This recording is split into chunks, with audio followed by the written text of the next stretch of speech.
I've never been one to believe in the supernatural. Ghosts, demons, premonitions.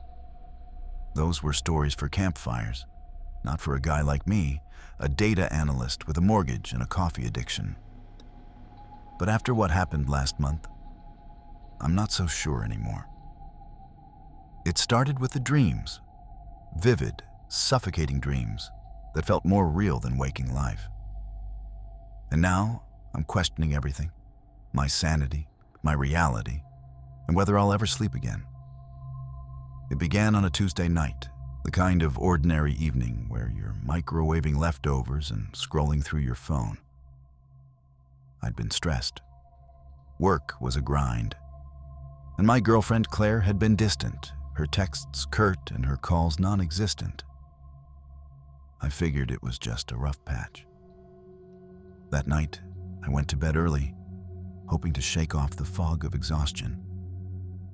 But when I closed my eyes, I wasn't in my bed anymore. I was in a forest, dense and dark, the air thick with the smell of damp earth and something metallic, like blood. The trees loomed, their branches twisting into shapes that looked almost human, as if they were reaching for me. I couldn't move my legs. They were rooted to the ground, heavy as stone. In the distance, I heard a low hum, like a chant, and then a figure emerged from the shadows.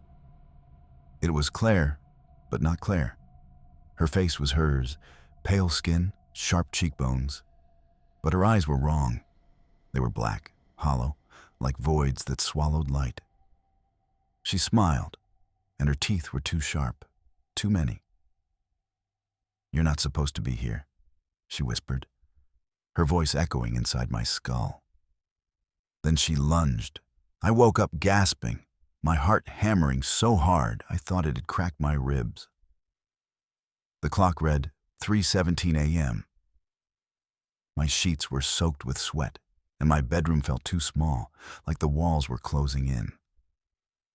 I checked my phone, no messages from Claire. I tried calling her, but it went straight to voicemail.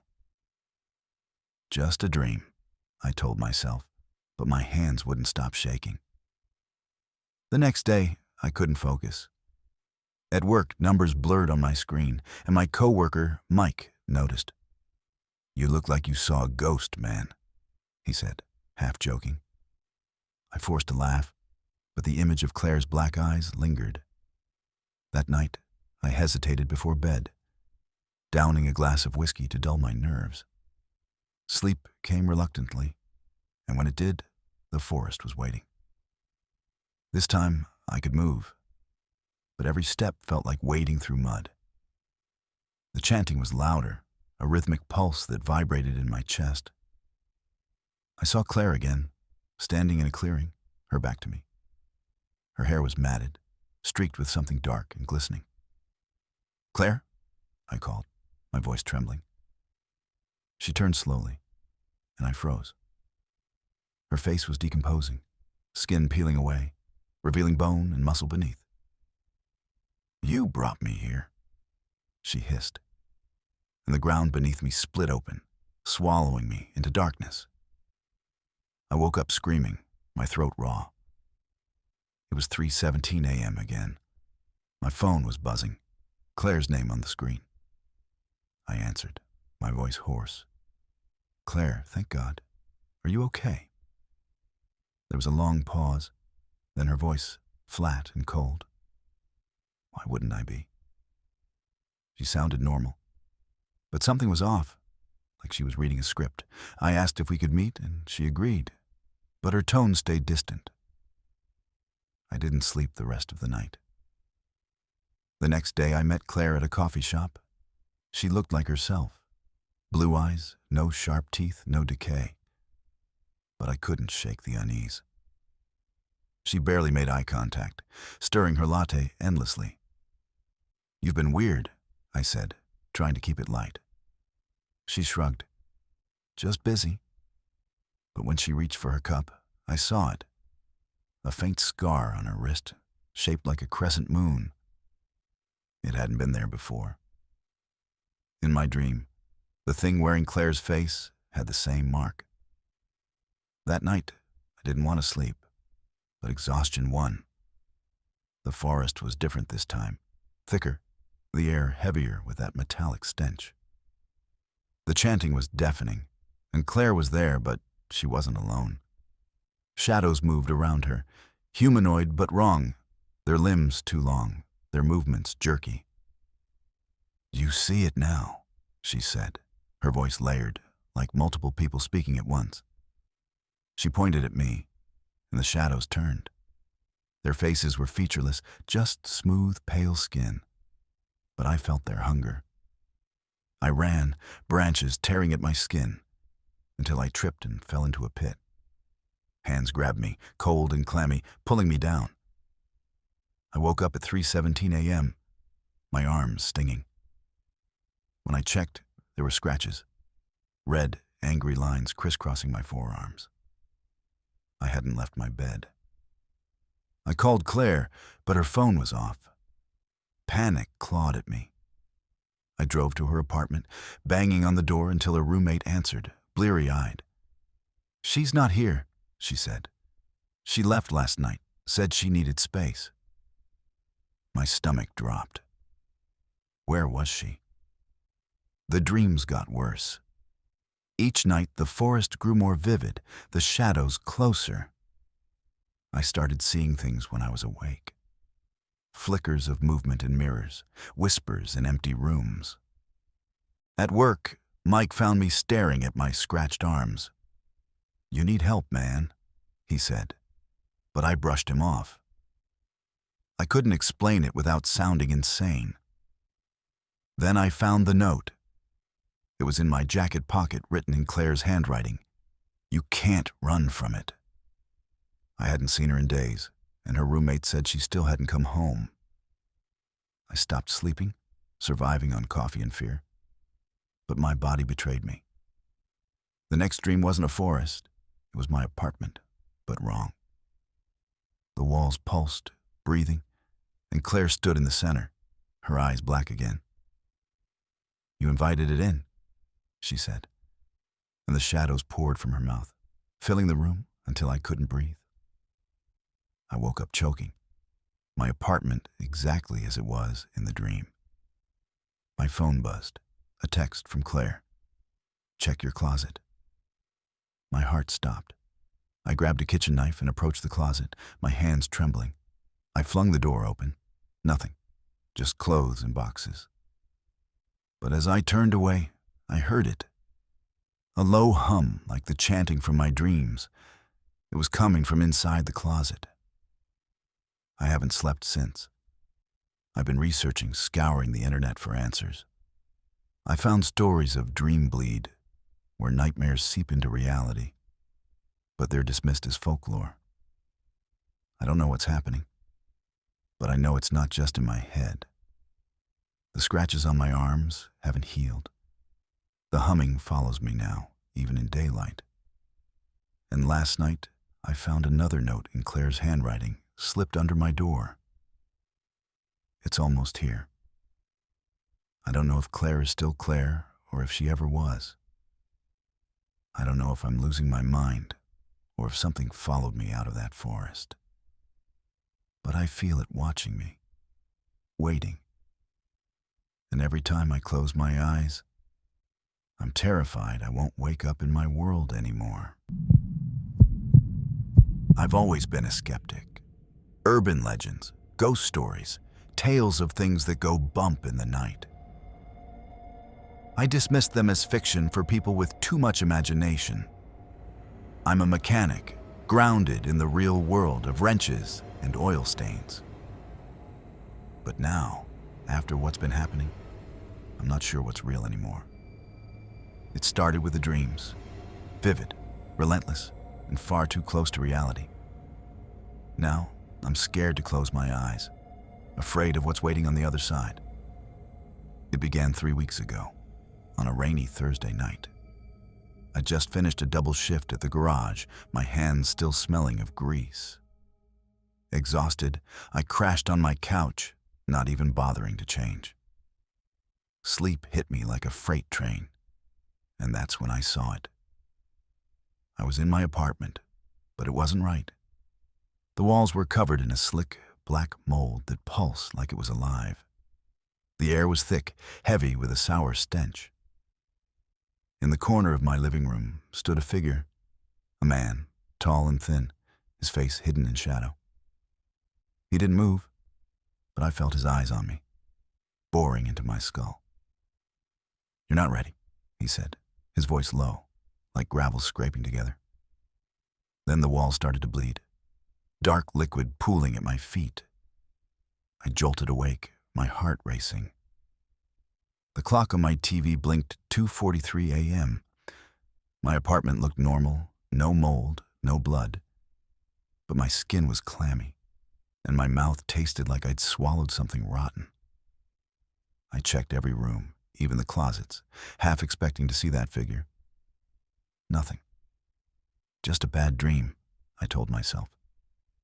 But when I went to the bathroom to splash water on my face, I froze. There was a smudge on the mirror, faint but unmistakable. A handprint, too large to be mine. The next day, I was a wreck. My boss, Tony, noticed me fumbling with a wrench and told me to take it easy. "You look like you're coming off a bender," he said. I didn't tell him about the dream or the handprint, which was gone when I checked again. That night, I tried to stay awake, chugging energy drinks. But my body gave out. The dream came back, sharper this time. The same apartment, the same pulsing mold. The figure was closer now, standing by my kitchen table. His face was still shadowed, but I saw his hands, long, bony fingers with nails like claws. "You can't keep me out," he said, and the floor cracked open, revealing a void beneath. I fell, screaming, into nothingness. I woke up on the floor, not the couch, my arms bruised like I'd actually fallen. It was 2:43 a.m. again. My phone was buzzing. A text from an unknown number. "Look behind you." I spun around, heart pounding, but no one was there. The apartment was silent, but the air felt wrong, heavy, like it was pressing down on me. I didn't sleep again that night. The dreams kept coming, each one worse. The figure got closer every time, his voice clearer, his words more menacing.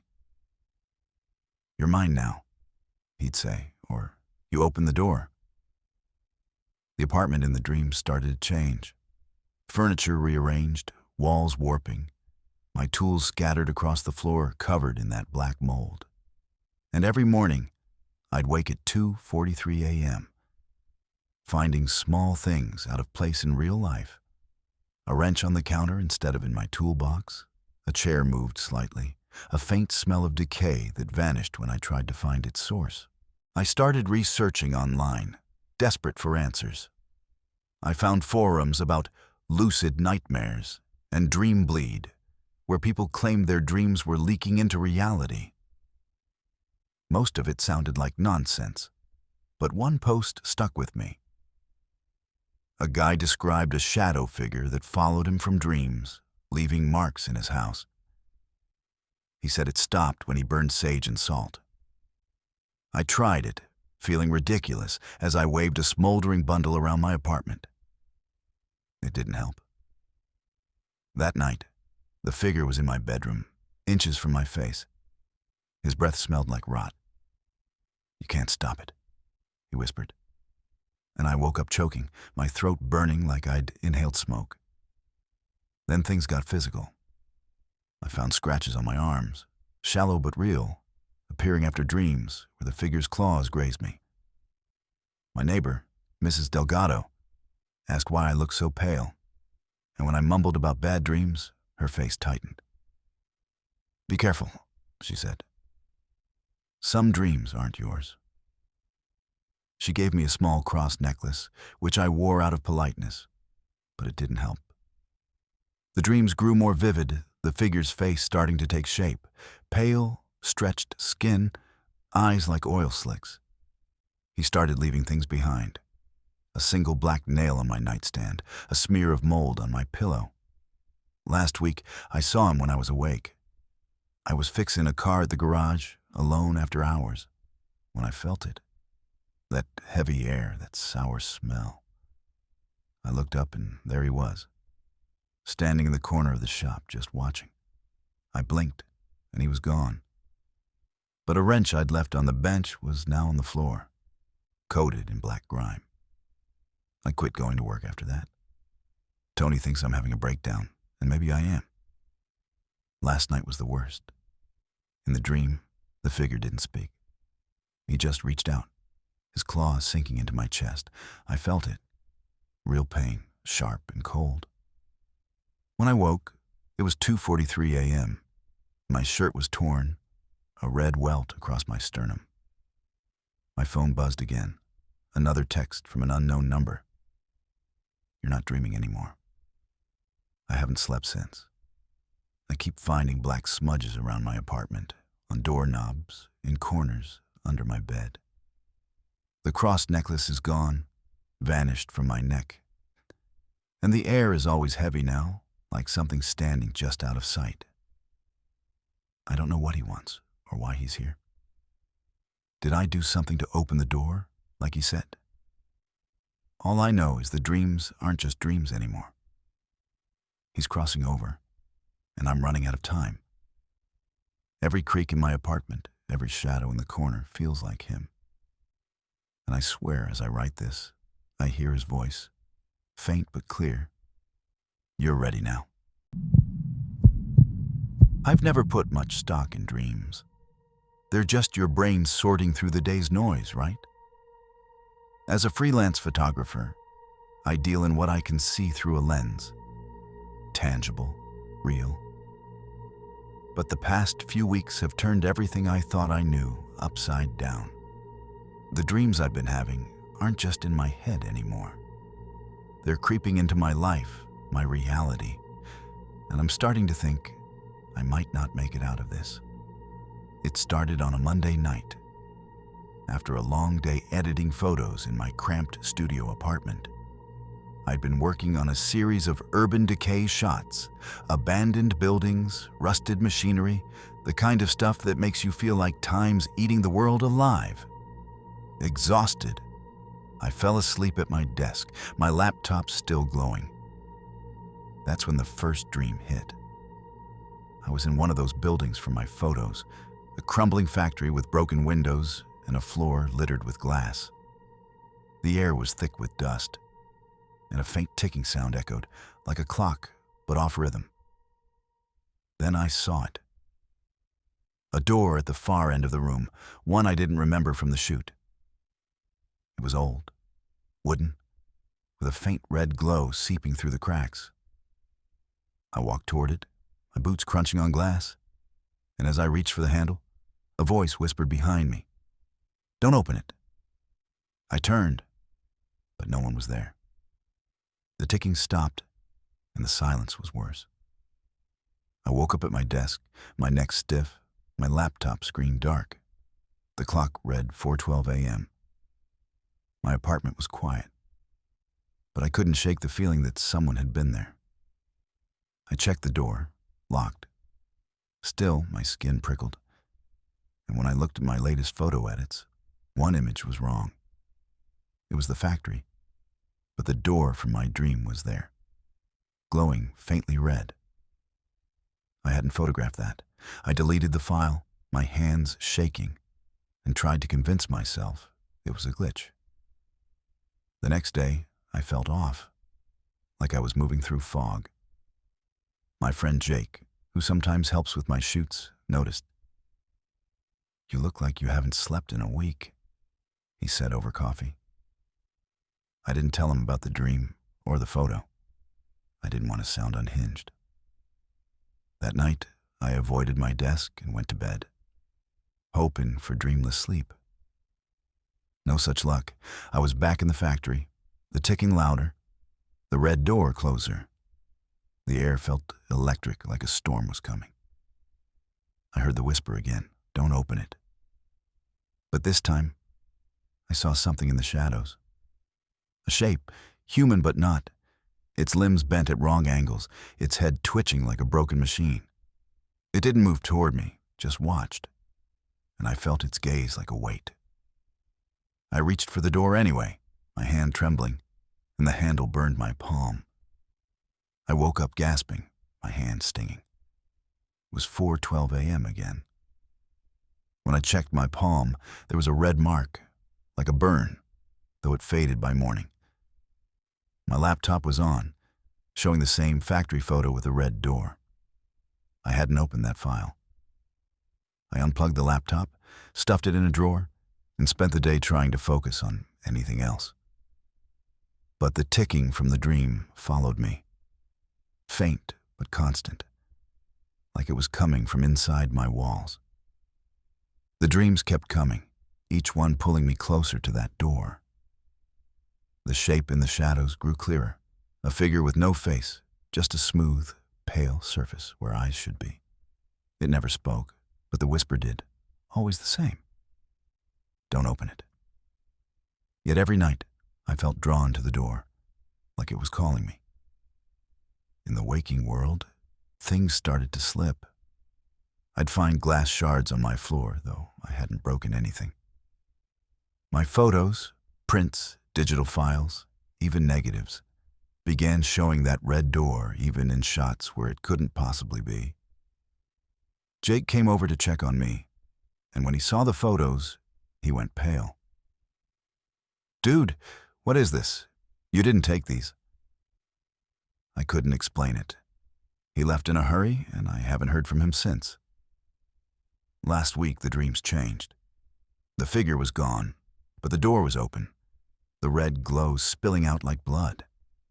The ticking was deafening, vibrating in my bones. I stepped through the door, unable to stop myself, and found myself in my apartment, but wrong. The walls were cracked, the air smelled of ash, and my photos were pinned everywhere, each one showing me standing in front of that door, my face blank, my eyes gone. The whisper came from behind me. "You opened it." I turned, and the figure was there, inches away, its faceless head tilting. My chest tightened, like something was squeezing my heart. I woke up at 4:12 a.m., my chest aching. There was a photo on my bed, one I hadn't taken. It showed me, just like in the dream, standing in front of the red door, my face expressionless. I burned it in the sink, but the ticking didn't stop. It's constant now, even when I'm awake. Yesterday, I found a shard of glass in my shoe, and when I looked at my reflection, my eyes looked wrong for a split second. Too dark, too empty. I've stopped taking photos. I've stopped answering my phone. But the door is still there, in my mind, in my apartment. Last night, I heard it creak open, not in a dream, but in my hallway. The red glow is real now, spilling from under my closet door. The ticking is louder, and the whisper is closer. You're already inside. I don't know what I let in. I don't know if I'm still dreaming or if I ever was. But I know one thing. I shouldn't have opened that door.